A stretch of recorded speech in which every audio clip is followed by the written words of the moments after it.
नमस्कार, मैं Rajiv Mishra, life health and wellness centre project life race course ring road Rajkot में योग शिक्षक के रूप में अपनी सेवाएं दे रहा हूं।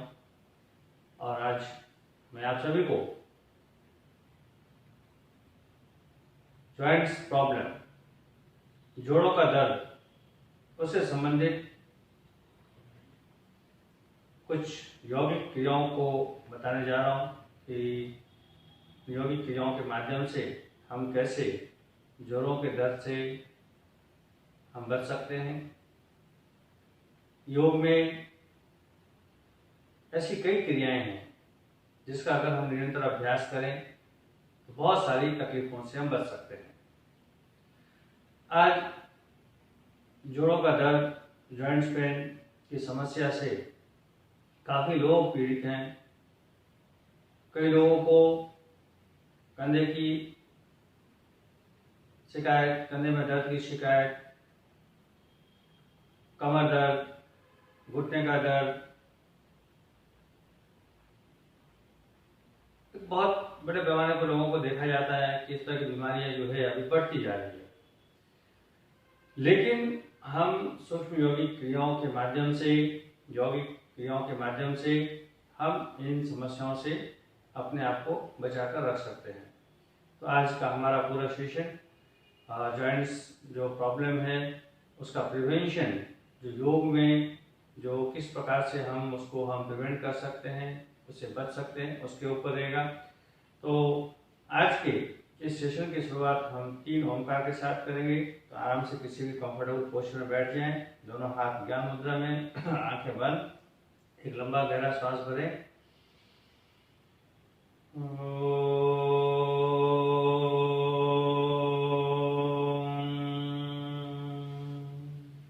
फिर से श्वास भरें।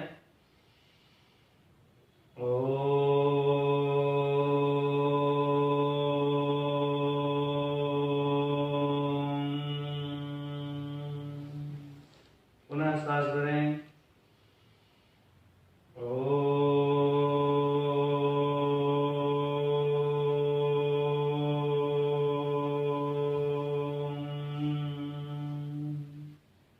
प्रार्थना।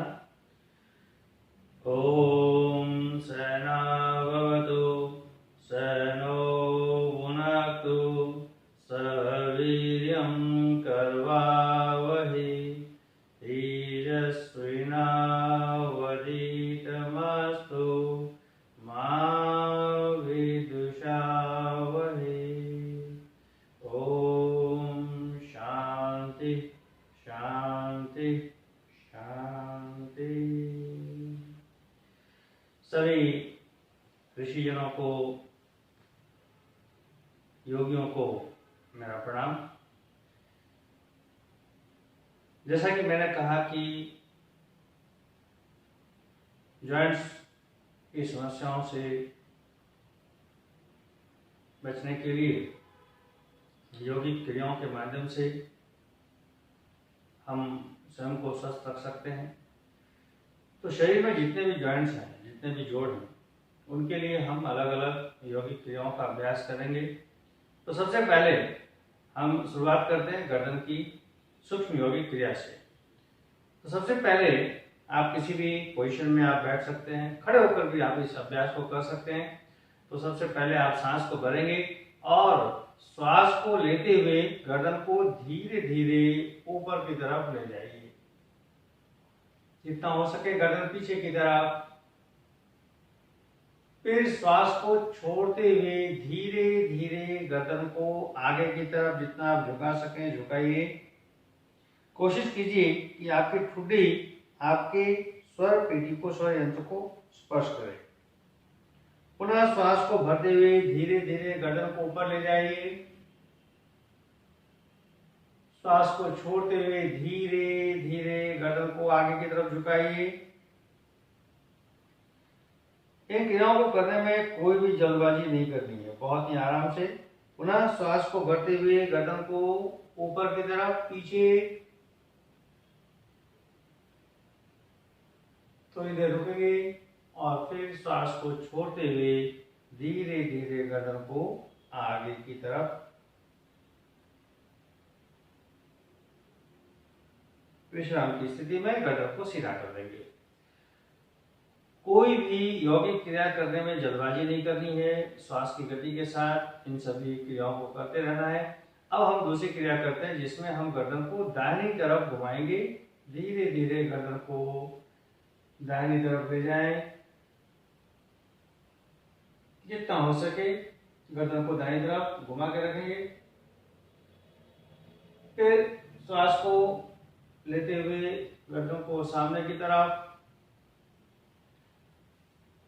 फिर गर्दन को दूसरी तरफ, बाईं तरफ, और फिर धीरे धीरे गर्दन को सामने की तरफ। अब इस क्रिया को हम फिर से दोहराते हैं। धीरे धीरे गर्दन को जितना हो सके आपके राइट साइड ले जाएं,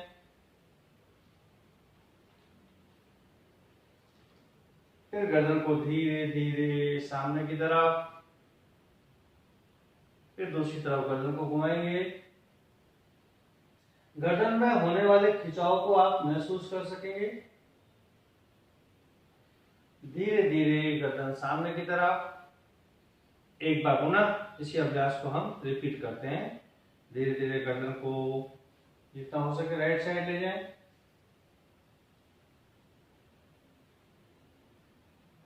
फिर गर्दन को सामने की तरफ, दूसरी दिशा में,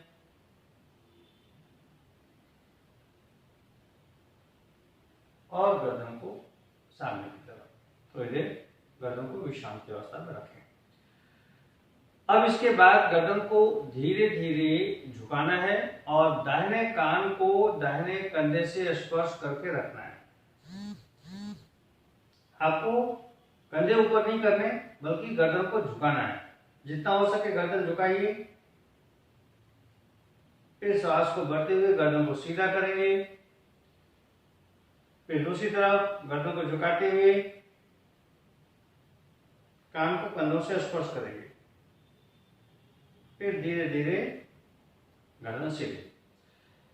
इसी क्रिया को एक बार फिर से आप दोहरा सकते हैं। धीरे धीरे श्वास को छोड़ते हुए गर्दन को झुकाते जाएं और कंधे का स्पर्श करें कान से। फिर धीरे धीरे गर्दन को सीधा करेंगे। फिर दूसरी तरफ,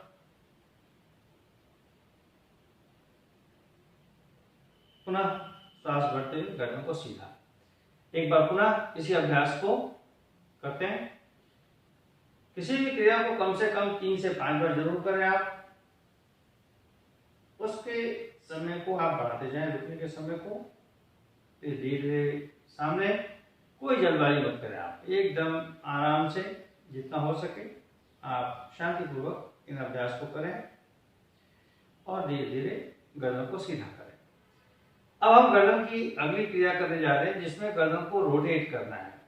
तो धीरे धीरे गर्दन को दाहिनी तरफ से गोल घुमाते हुए बाएं कान को बाएं कंधे से स्पर्श करते हुए आगे की तरफ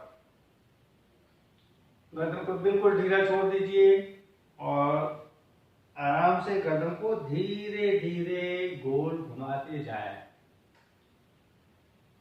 इसी तरह विपरीत दिशा में गर्दन को गोल घुमाइए।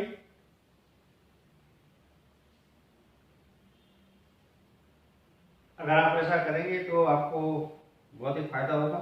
खास करके जो लोग कंप्यूटर पर ज़्यादा देर काम करते हैं, गर्दन झुका कर रखते हैं, उनके लिए ये क्रिया बहुत ही उपयोगी है। तो ये हमने की गर्दन की क्रिया। अब हम दूसरी क्रिया करते हैं जिसका कंधे के लिए बहुत उपयोगी है। तो दोनों हाथों को कंधे पर रखें। अब धीरे धीरे दोनों एल्बोज को टच करते हुए आगे से पीछे की तरफ 3 बार एकदम आराम से। अब इसी क्रिया को थोड़ी देर के लिए विपरीत दिशा में।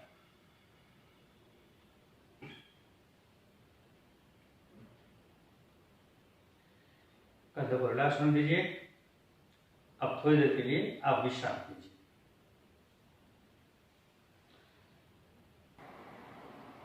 चलिए, अभी हमने कंधे की एक एक्सरसाइज की। अब हम दूसरी क्रिया करेंगे। इसके लिए दोनों हाथों को कंधों पर रखें। अब दोनों हाथों को, दोनों कोहनियों को आगे की तरफ टच करेंगे, फिर पीछे ले जाएंगे। श्वास छोड़ते हुए आगे, श्वास बढ़ते हुए पीछे। तो जितना आप पीछे कंधे को खींच सकते हैं उतना खिंचाव दें। फिर आगे की तरफ, फिर पीछे। श्वास छोड़ते हुए आगे, श्वास बढ़ते हुए पीछे। पुनः एक बार कीजिए, श्वास छोड़ते हुए आगे, श्वास बढ़ते हुए पीछे। एक बार और करेंगे एंड रिलैक्स। इससे आपके कंधे बहुत रिलैक्स हो जाएंगे। नाउ नेक्स्ट प्रैक्टिस के लिए क्या करना है आपको, दोनों हाथों को यहाँ पर रखना है और फिर राइट जो हमारा एल्बो है उसको ऊपर की तरफ, कोहनी को ऊपर की तरफ, पीछे वाले को पीछे की तरफ, लाइक दिस। 1 2 3 4 5 6 7 8 9 10 and relax.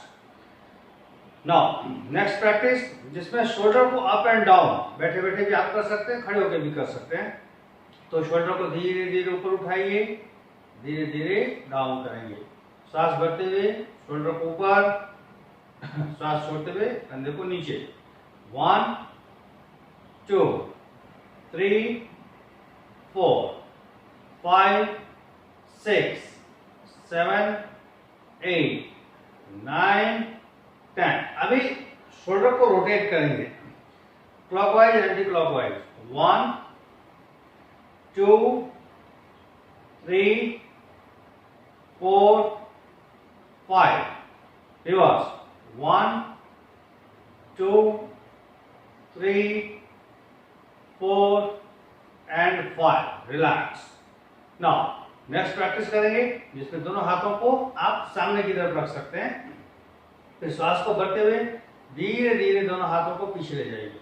1, फिर श्वास को छोड़ते हुए धीरे धीरे आगे की तरफ हाथों को लाए। हार्ट लंग्स के लिए बहुत अच्छा है एक्सरसाइज, कंधे के लिए बहुत बढ़िया। फिर से श्वास भरिए। 1, श्वास भरते हुए जितना हो सके कंधों में खिंचाव दीजिए और फिर श्वास को छोड़ते हुए दोनों हाथों को सामने की तरफ। अगेन 1 एंड 2, धीरे से हाथ को नीचे ला सकते हैं आप। अब कंधे को थोड़ा विश्राम करने दीजिए, थोड़ा रेस्ट करने दीजिए।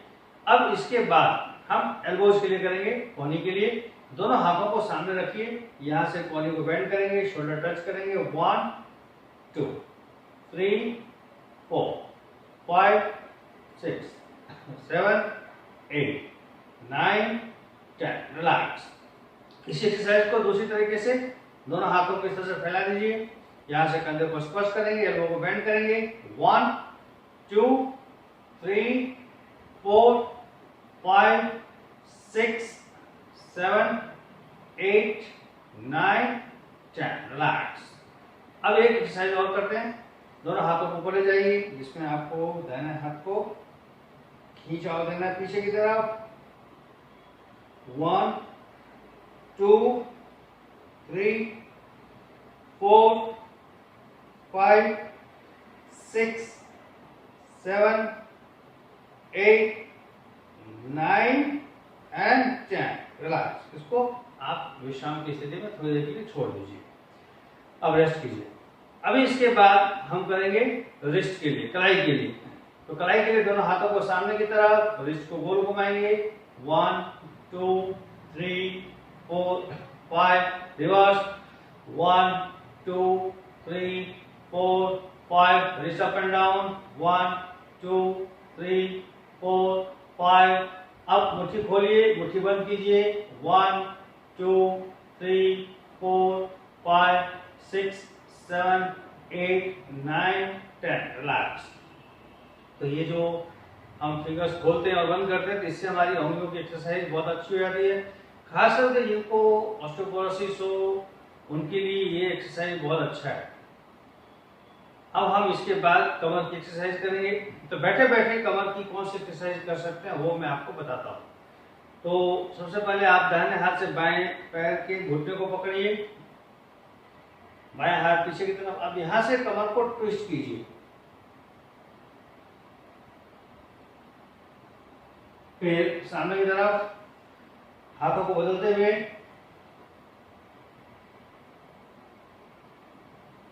तो ये आपके कमर के मार्ग पर खिंचाव का अनुभव होगा।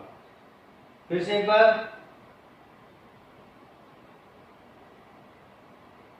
फिर सामने की तरफ, दूसरी साइड, सामने की तरफ, एक बार फिर सामने की तरफ, एंड रिलैक्स। अब दोनों हाथों को सामने की तरफ लीजिए। धीरे धीरे आप कमर को ट्विस्ट कर सकते हैं, टर्न कर सकते हैं। फिर सामने की तरफ, फिर दूसरी साइड, सामने की तरफ।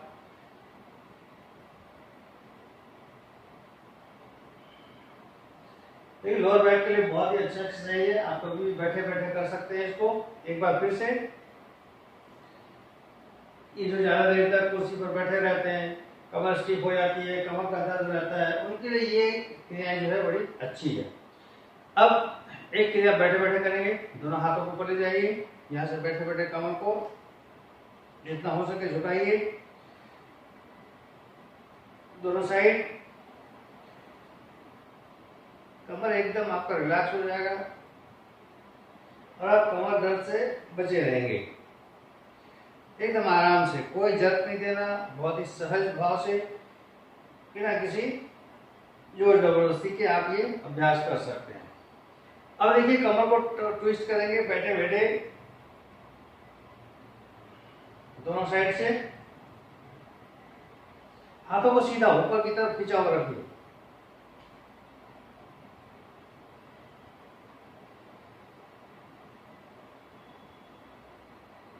तो कमर के निचले हिस्से के लिए बहुत ही बेहतरीन यह अभ्यास।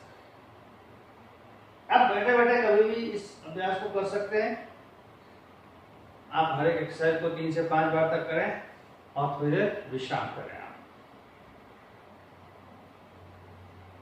चलिए, अभी हम कमर की एक एक्सरसाइज और कर सकते हैं। अगर कमर में आपको कोई तकलीफ नहीं हो तो आप कर सकते हो, तो जरूर करें आप। इससे आपका जो पेट है, चर्बी, वो भी कम होगा। आप बैठे बैठे आप आगे की तरफ जितना हो सके झुकें, शरीर को एकदम रोटेट करें, एकदम आराम से। सांस छोड़ते हुए नीचे जाएंगे, सांस भरते हुए ऊपर आएंगे। तो जिनको वजन कम करना हो उनके लिए बहुत अच्छा है, कमर के लिए भी बहुत अच्छी एक्सरसाइज है। आप इसे 5 से 10 बार कर सकते हैं, धीरे धीरे आराम से, बिना जर्क दिए हुए। अब इसी एक्सरसाइज को आप रिवर्स भी कर सकते हैं। जितना हो सके आप माथे को जमीन की तरफ लाने की कोशिश करें। ये बैठकर आप बहुत ही सुखपूर्वक, सुविधापूर्वक आप इन अभ्यास को कर सकते हैं।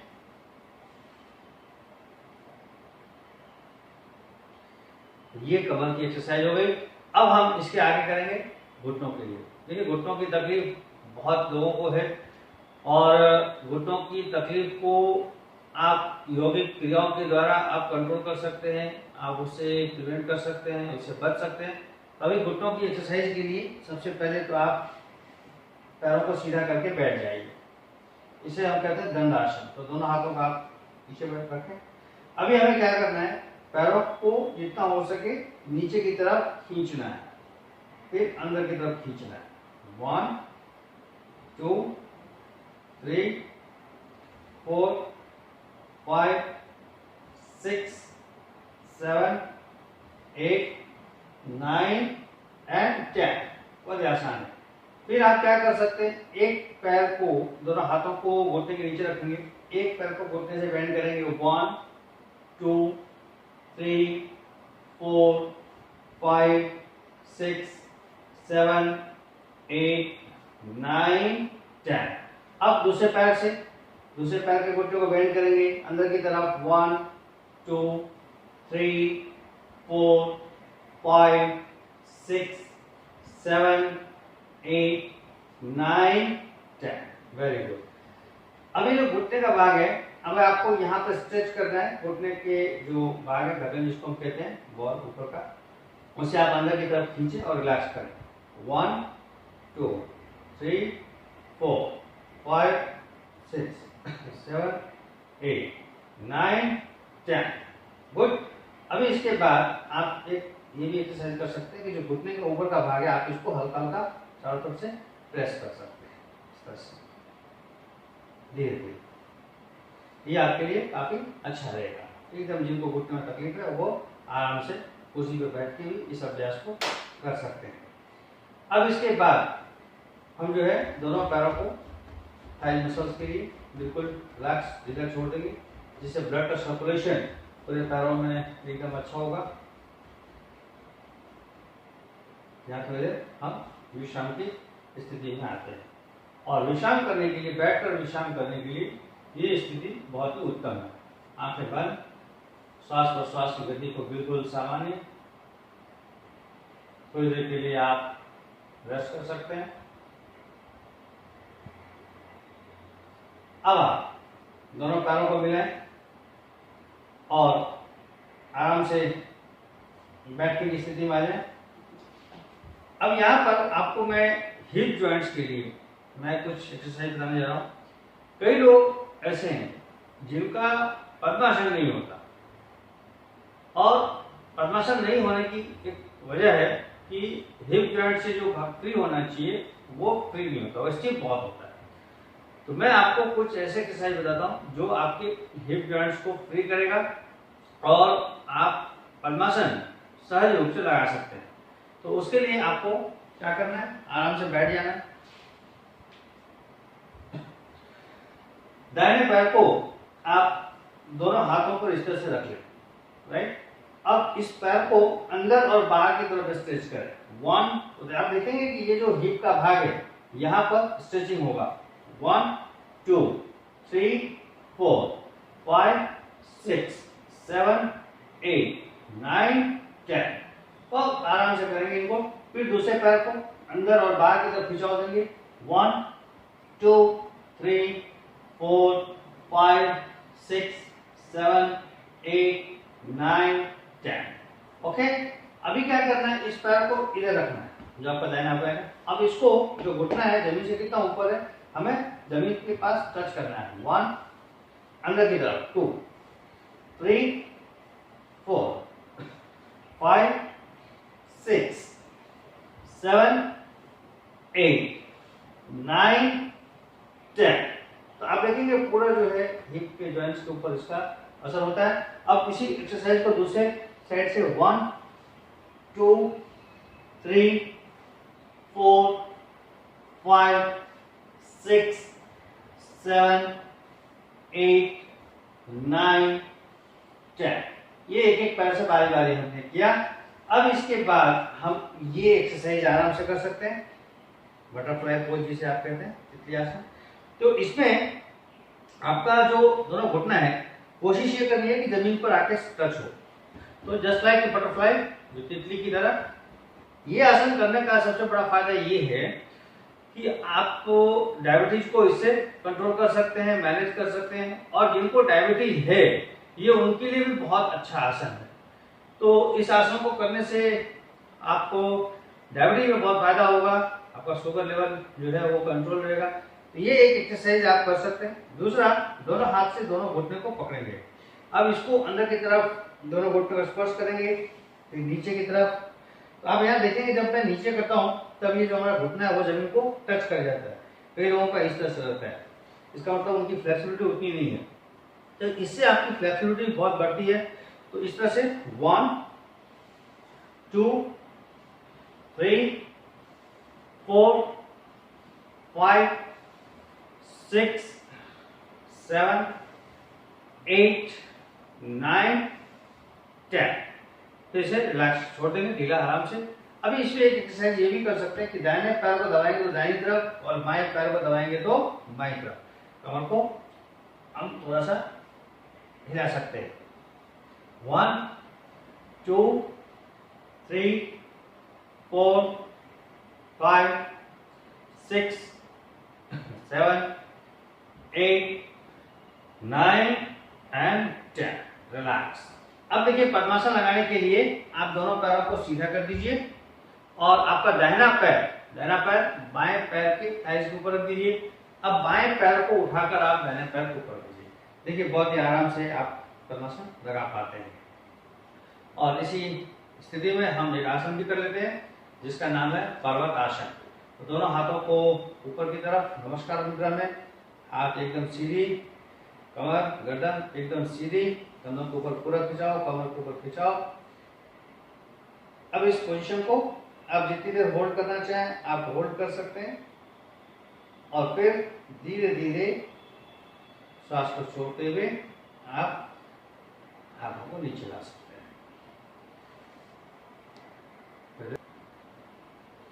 चलिए, अभी हमने ये सारे एक्सरसाइज की। अब हम लेट कर कमर दर्द से निवारण के लिए कुछ योग प्रैक्टिस करते हैं। जिनको कमर में तकलीफ है वो इन अभ्यासों को बहुत ही शांति से कर सकते हैं, सुगमता से कर सकते हैं। बहुत स्ट्रेचिंग नहीं करना है इसमें, और बहुत ही माइल्ड ये सभी एक्सरसाइज है, आप कर सकते हैं। तो चलिए तभी हम करते हैं कमर के लिए कुछ दूसरी क्रियाएं, ठीक है। तो देखिए इस पोजीशन में हम पीठ के ऊपर लेट जाएंगे और फिर दोनों पैरों को इस तरह से मोड़ लेंगे। दोनों हाथों को आप फैला सकते हैं और फिर दोनों पैरों को दाहिनी तरफ ले जाएंगे। तो आप देखेंगे कि दोनों घुटना एक दूसरे के ऊपर है। गर्दन को अपोजिट साइड रखेंगे और इस स्थिति को आप थोड़ी देर मेंटेन कर सकते हैं। फिर धीरे धीरे श्वास को भरते हुए आप पैरों को सीधा करेंगे। फिर दूसरी तरफ, तो पूरा खिंचाव आपके लोअर बैक के ऊपर जो आप करेंगे तो आप इसको फील कर सकते हैं। तो कमर को फ्लेक्सिबल बनाने के लिए भी ये अभ्यास बहुत अच्छा है। तो इसी अभ्यास को आप 3 बार रिपीट कर सकते हैं। दूसरी बार धीरे धीरे पैरों को जमीन की तरफ, तो यहाँ थोड़ी देर आप रुकेंगे, उस खिंचाव को आप महसूस करें। फिर श्वास को भरते हुए पैरों को सीधा कीजिए। फिर दूसरी तरफ थोड़ी देर विश्राम करने के बाद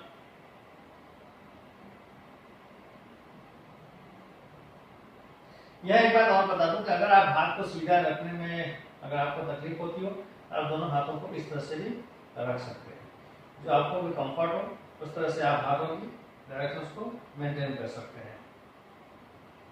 ये जो ट्विस्टिंग है वो आपके कमर के भाग पर है। जितना हो सके आप कमर को ट्विस्ट करें, खास करके जो रात में सोकर उठते हैं, सुबह उठ के कमर में जो भारीपन रहता है, स्टिफनेस रहती है, तो उनको ये एक्सरसाइज रोज करना चाहिए। ये कमर की एक्सरसाइज हमने बताई।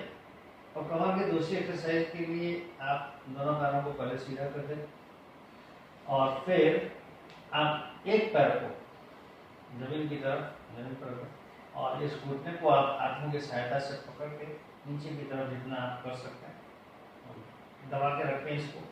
तो पूरे जैसे आप दबाएंगे तो खिंचाव आपके कमर के भाग के ऊपर आप महसूस कर सकते हैं। दूसरी तरफ भी आप सेम प्रैक्टिस कर सकते हैं।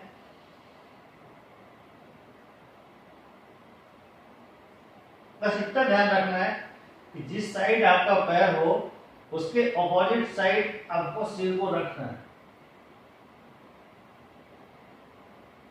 बहुत ज्यादा प्रेशर नहीं देना आपको, जितना आप कंफर्ट आपको लगे उसी तरह से आपको ये अभ्यास करनी है। तो इधर आप विश्राम कर सकते हैं। हर एक अभ्यास के बाद थोड़ी देर विश्राम की जरूरी है। जब ये सारे एक्सरसाइज करते हैं तब थकान नहीं आनी चाहिए शरीर में। अब देखिए दोनों पैरों को आप इस तरह से रखें, दूर रखें इस पर।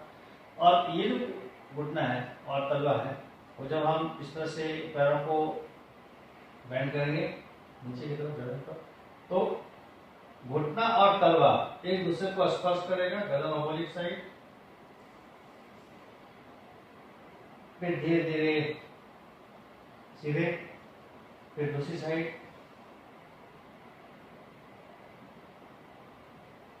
कमर के लिए बहुत ही अच्छा ये अभ्यास है। अगर आप इसे रोज करते हैं 3 से 5 बार तो कभी भी आपको कमर में कोई तकलीफ होने की संभावना नहीं रहेगी।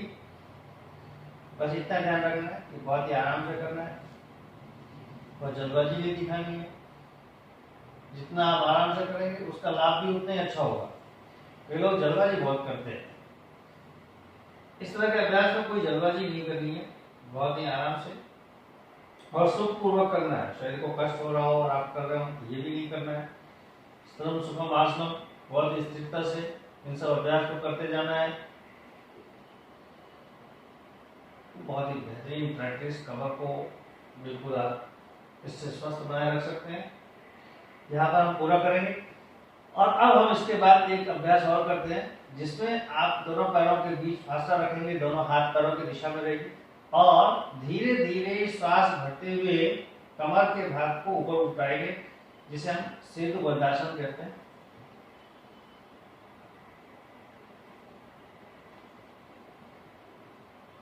ऐसे धीरे धीरे आप नीचे लाएं।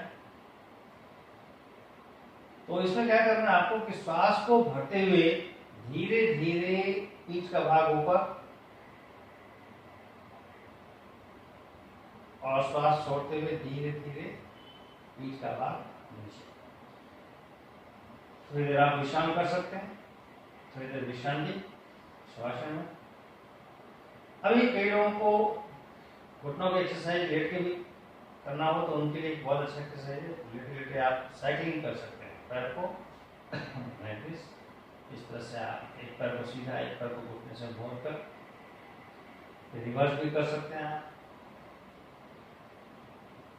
छोटे एक्सरसाइज लेकिन बहुत ही बेहतरीन इसका रिजल्ट होता है, बहुत ही अच्छा इसका परिणाम आपको मिलता है। फिर आप दोनों पैरों को आप घुटने से मोड़कर सीधा कर सकते हैं। 1 2 3 4 5 6 7 8 9 10। फिर विश्राम। अब हम पेट के ऊपर लेटकर कुछ अभ्यास करेंगे। तो सबसे पहले आप बाईं तरफ लेट जाएं और धीरे से बैठने की स्थिति में आ जाएं। अब हम कुछ क्रियाएं आपको पेट के बल लेटकर कराता हूँ। खास करके ये जो कमर की एक्सरसाइज है और जो स्पाइन है, करोड़रज्जु के लिए बहुत ही बेहतरीन। तो आप धीरे से पेट के बल लेट सकते हैं। अब इसमें दोनों हाथों को कोहनी तक जमीन पर रखेंगे और फिर चीन को भी जमीन पर सांस भरते हुए आप जितना हो सके आप ऊपर की तरफ उठेंगे, बट इतना ध्यान रखेंगे कि आपकी जो कोहनी एल्बोज है वो जमीन से ऊपर नहीं जाए। फिर धीरे धीरे सांस को छोड़ते हुए नीचे की तरफ। जब आप ऊपर की तरफ उठेंगे तो आपकी करोड़रज्जु में आप लोअर बैक पर आप इसके खिंचाव को महसूस कर सकते हैं। फिर सांस छोड़ते हुए धीरे धीरे वापस नीचे। एक बार फिर से सांस भरते हुए धीरे धीरे ऊपर। इस पोजीशन में आप रुक भी सकते हैं। देखिए हमारी कोहनी और मेरा हाथ जमीन पर है।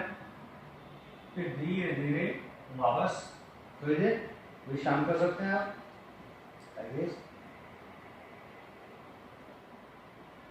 अब इसी अभ्यास को दूसरे तरीके से करेंगे, दोनों हाथों की इस पोजीशन में।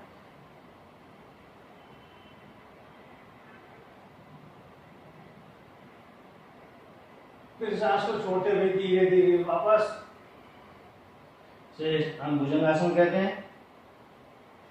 सांस भरते हुए ऊपर की तरफ। कमर को फ्लेक्सिबल रखने के लिए बहुत ही अच्छा आसन है, ये अच्छा अभ्यास भी है। फिर धीरे धीरे सांस छोड़ते हुए थोड़ी देर आप फिर से विश्राम कर लीजिए। और अब एक अभ्यास और करेंगे, फिर भुजंगासन।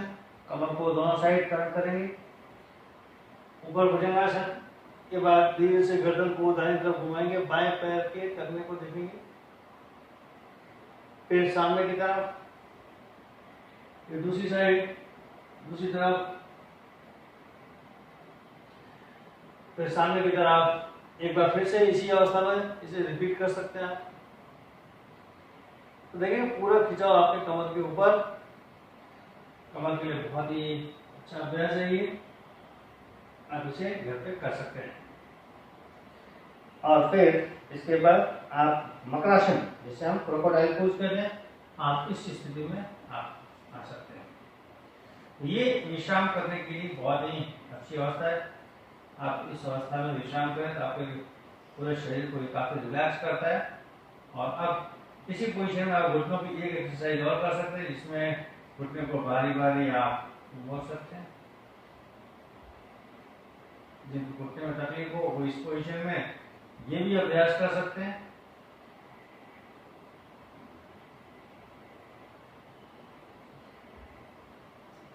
चलिए अभी हम थोड़ी देर विश्राम करेंगे।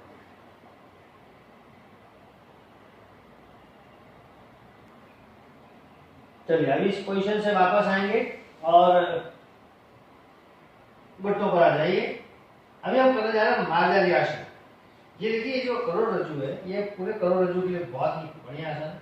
अभी आप ये गर्दन पर करेंगे और पीठ का भाग जो है वो ऊपर की तरफ करेंगे। फिर गर्दन ऊपर की तरफ करेंगे और जो हमारा पीठ का भाग है लोअर बैक उसको डाउनवर्ड्स करेंगे। तो सांस को छोड़ते हुए गर्दन को अंदर, पीठ के भाग को ऊपर कीजिए। फिर ऊपर की तरफ सांस को भरते हुए, सांस छोड़ते हुए, फिर सांस को भरते हुए।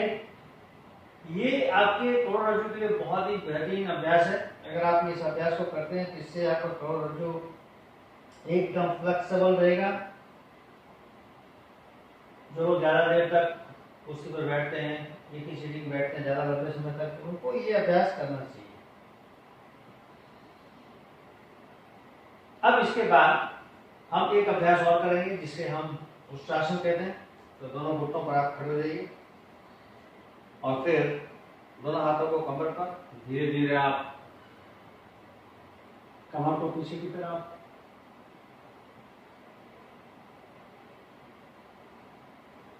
तो लोअर बैक के लिए बहुत अच्छा अभ्यास है ये उष्ट्रासन।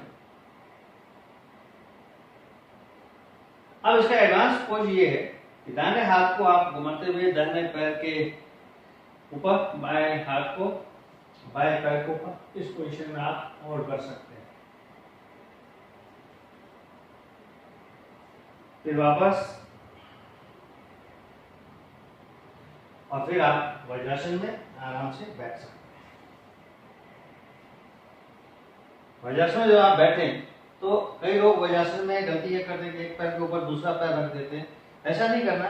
एक पैर का अंगूठा और दूसरे पैर का अंगूठा दोनों आपस में टच किया होना चाहिए। पीछे दोनों हमारे जो एड़ियां हैं वो खुली होनी चाहिए और उसके ऊपर आपको बैठना है। तो वज्रासन एक ही ऐसा आसन है जो खाना खाने के बाद आप आराम से कर सकते हैं। अब हम इस तरह से देखेंगे ये वज्रासन। इस वज्रासन की स्थिति में आप कमर को सीधी, गर्दन सीधी रख सकते हैं।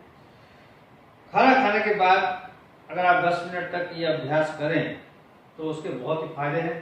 खास करके इस अभ्यास से आपका जो थाइज है वो काफ़ी मजबूत होता है और उसकी ट्यूनिंग बहुत अच्छी होती है। घुटनों में भी देखें आप, घुटने से हम बेंड किए हुए तो घुटने के लिए भी ये आसन बहुत फायदेमंद है। और भोजन के उपरांत ये आसन किया जा सकता है। बाकी कोई भी आसन को आप भोजन के बाद नहीं कर सकते, भोजन लेने के बाद नहीं कर सकते। तो वज्रासन बैठने से आपका डाइजेस्टिव सिस्टम जो है वो काफ़ी अच्छा रहता है। तो ये वज्रासन मैंने आपको बताया। अब आप आराम से वज्रासन से बाहर आ सकते हैं। अब ध्यान के लिए 4 जो बैठने की स्थिति है वो मैं बताऊं। तो सबसे पहला है सुखासन। ये दोनों पैर एक दूसरे के नीचे सुखपूर्वक आप बैठ सकें, उसे सुखासन कहते हैं। इस स्थिति में भी आप ध्यान कर सकते हैं। और दूसरा है अर्ध पद्मासन। एक पैर को आप ऊपर रख सकते हैं। और उसके बाद है पूर्ण पद्मासन। दोनों पैर एक दूसरे के ऊपर। इस स्थिति में भी आप ध्यान के लिए बैठ सकते हैं। और चौथी स्थिति है जिसे मैंने आपको बताया वज्रासन। दोनों पैर को पीछे की तरफ आप ले जाकर इस तरह से आप बैठें। तो ये प्राणायाम के लिए भी ये सारी जो स्थिति है आप उसका उपयोग कर सकते हैं और ध्यान के लिए भी कर सकते हैं। अब हम थोड़ी देर के लिए इस पोजीशन में बैठेंगे और शरीर को, कमर को एकदम सीधी रखेंगे।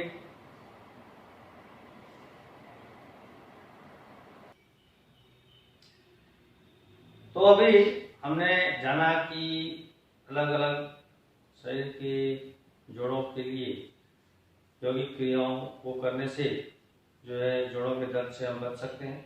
अब थोड़ी देर हम प्राणायाम का अभ्यास करेंगे। तो प्राणायाम के लिए किसी भी कंफर्टेबल आप पोजीशन में बैठ जाएं।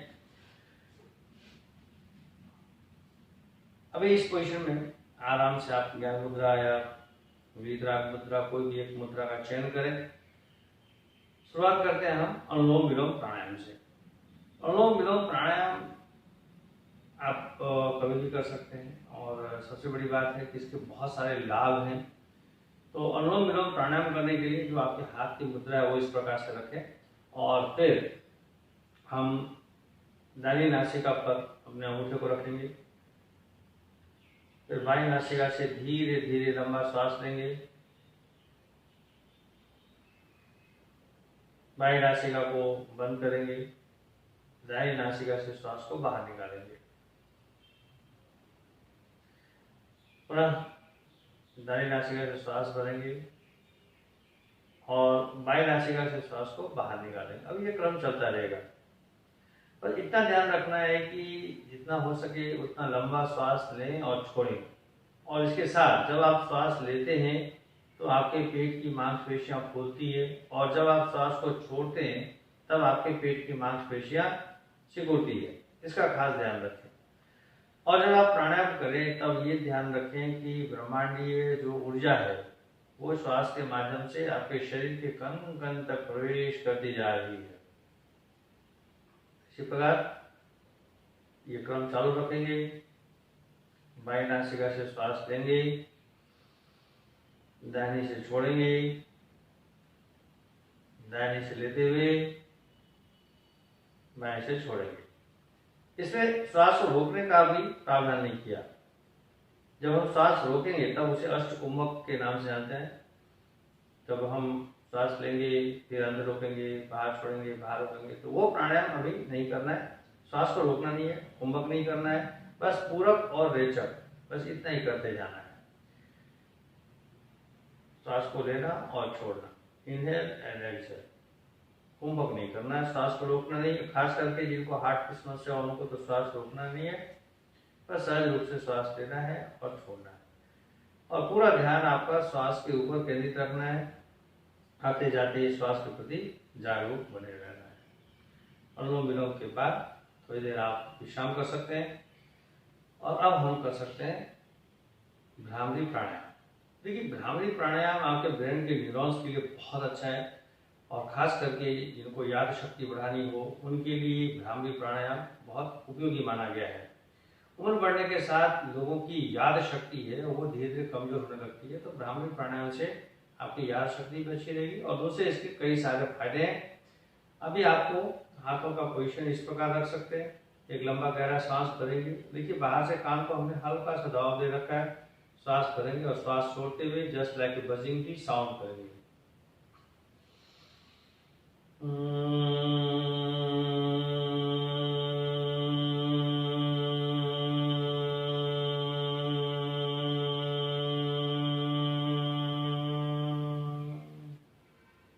फिर से सांस भरिए।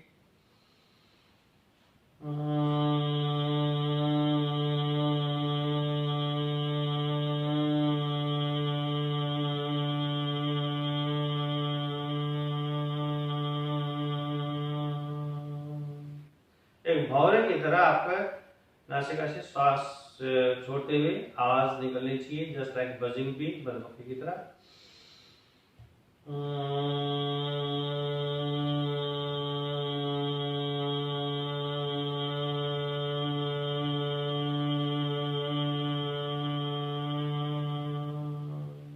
आपने भौरे की गूंज सुनी होगी, वह इसी प्रकार से एक साउंड करता है। उसी साउंड को आप करेंगे और मस्तिष्क को होने वाले कंपन को आप अनुभव करते जाएंगे।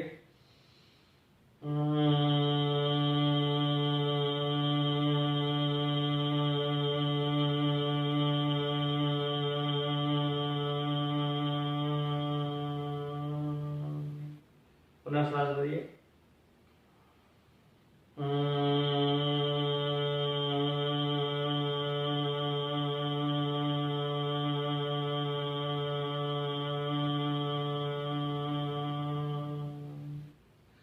तो जितना आप इसका अभ्यास करेंगे उतना ही ज़्यादा आपको इसका लाभ होगा। खास करके 5 बार, 9 बार, 11 बार आप करें।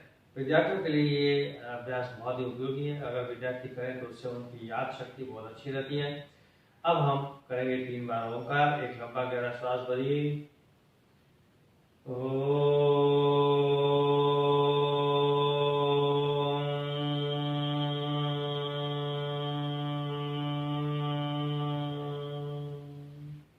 पुनः श्वास भरिए।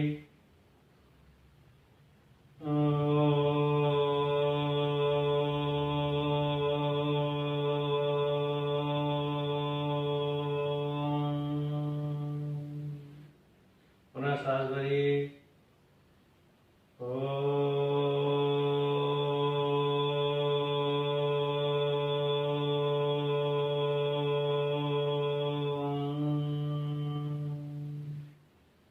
धीरे से अपनी आंखों को खोल दीजिए।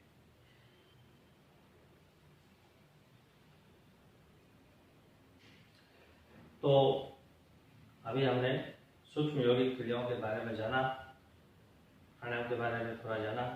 अब मैं आपको शवासन 10 मिनट के लिए कराना चाहूँगा।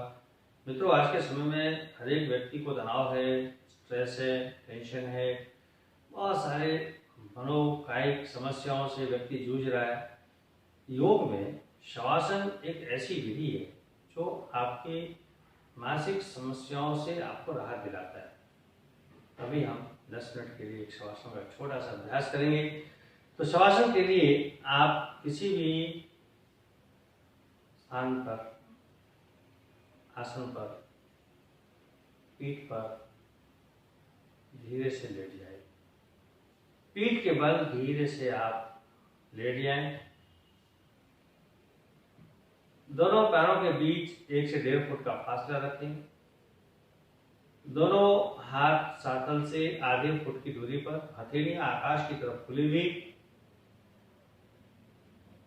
आंखें कोमलता से बंद, गर्दन को सीधा रखें,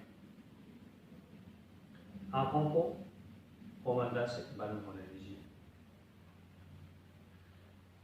अब आप मानसिक रूप से संकल्प कीजिए कि मैं शारीरिक, मानसिक और भावनात्मक तनाव से मुक्त होने के लिए शवासन का अभ्यास कर रहा हूं।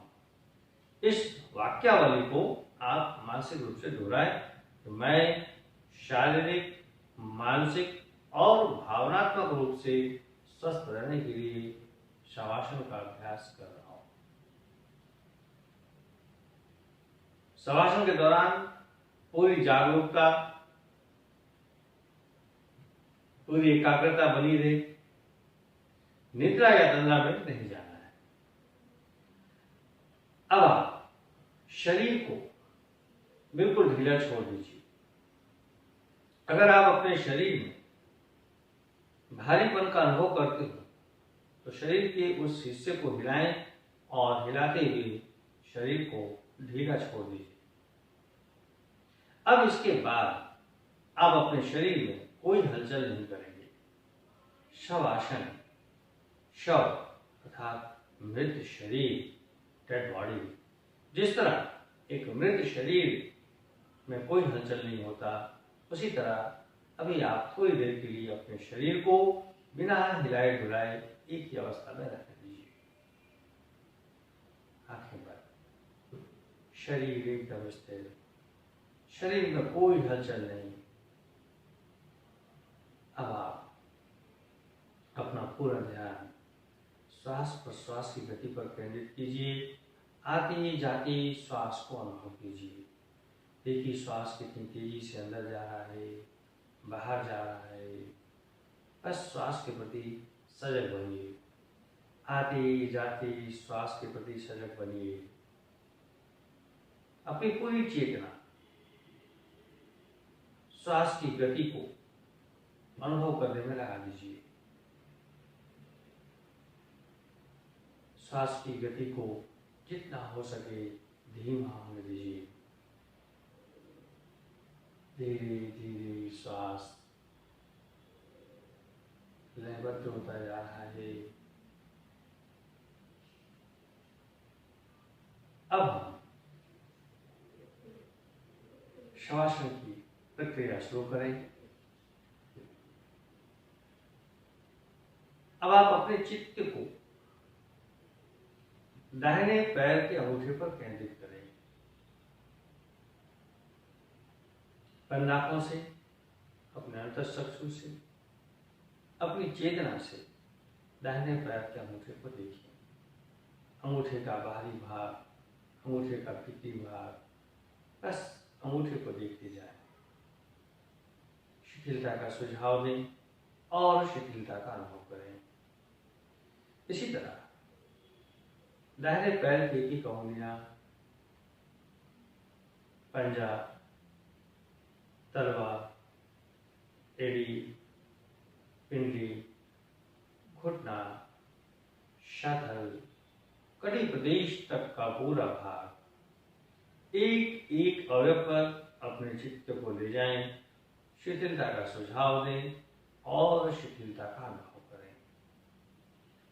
अनुभव करें दाहिने पैर का पूरा भाग शिथिल होता जा रहा है। दाहिने पैर के पूरे भाग में शिथिलता का अनुभव करें।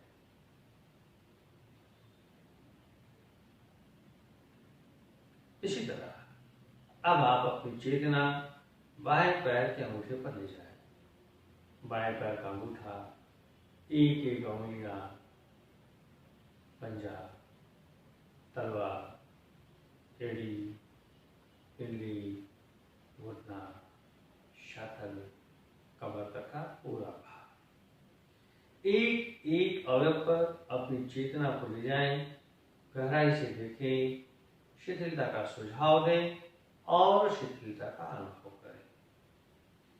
अनुभव करें बाएं पैर का पूरा भाग शिथिल होता जा रहा है, रिलैक्स होता जा रहा है।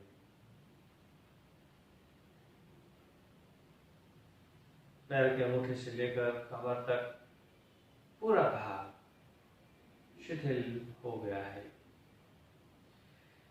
इसी तरह अब आप अपनी चेतना शरीर के मध्य भाग पर केंद्रित करें। शरीर का मध्य भाग, नाभि का भाग, पीढ़ू का भाग, पेट के बाहरी और भीतरी भाग,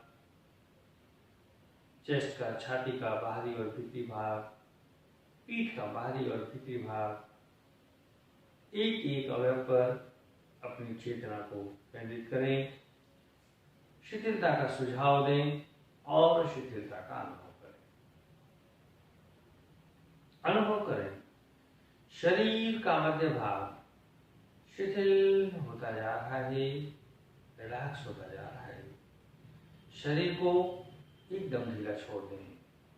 शरीर की एक एक मांसपेशियों को ढीला छोड़ दें। शरीर में कोई अकड़ नहीं, पूरी स्थिरता। इसी तरह अपनी चेतना दाहिने हाथ के अंगूठे पर केंद्रित करें। दाहिने हाथ का अंगूठा, एक एक अंगुलियां कलाई, कलाई से कोहनी, कोहनी से कंधे तक, एक एक अवयव को देखते चले जाएं। इसी तरह बाएं हाथ का अंगूठा, एक एक अंगुलियां कलाई, कलाई से कोहनी और कोहनी से कंधे तक, एक एक अवयव को देखते चले जाएं। शिथिलता का सुझाव दें और शिथिलता का अनुभव करें। अनुभव करें शरीर का मध्य भाग शिथिल होता जा रहा है। शरीर के मध्य भाग में शिथिलता का अनुभव करें। इसी तरह अब आप अपनी चेतना मस्तिष्क के भाग पर केंद्रित करें। मस्तिष्क का पूरा भाग, ठुड्डी, होठ, दायां गाल, बायां गाल, दायां कान, बायां कान, नाक, दायां बायां, ललाट और सिर, एक एक अवयव पर चित्त को ले जाएं। शिथिलता का सुझाव दें और शिथिलता का अनुभव करें। अनुभव करें मस्तिष्क का पूरा भाग शिथिल होता जा रहा है, रिलैक्स होता जा रहा है। अब आप अपनी चेतना शरीर के पूरे भाग में फैला दें। पूरे शरीर की शिथिलता को एक साथ अनुभव करें। पूरा शरीर गहरी विश्रांति की अवस्था में, मन एकदम शांत, गहरी शांति, परम शांति। उस असीम शांति को अपने भीतर आप महसूस कीजिए। अब आप थोड़ी देर के लिए यहाँ पर ये अनुभव करें कि मैं शरीर से भिन्न शुद्ध चैतन्य स्वरूप आत्मा हूँ। अपने आत्म स्वरूप का अनुभव कीजिए।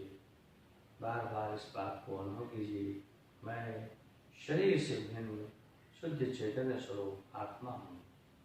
शरीर जड़ है, आत्मा चेतन है। शरीर दृश्य है, आत्मा दृष्टा है।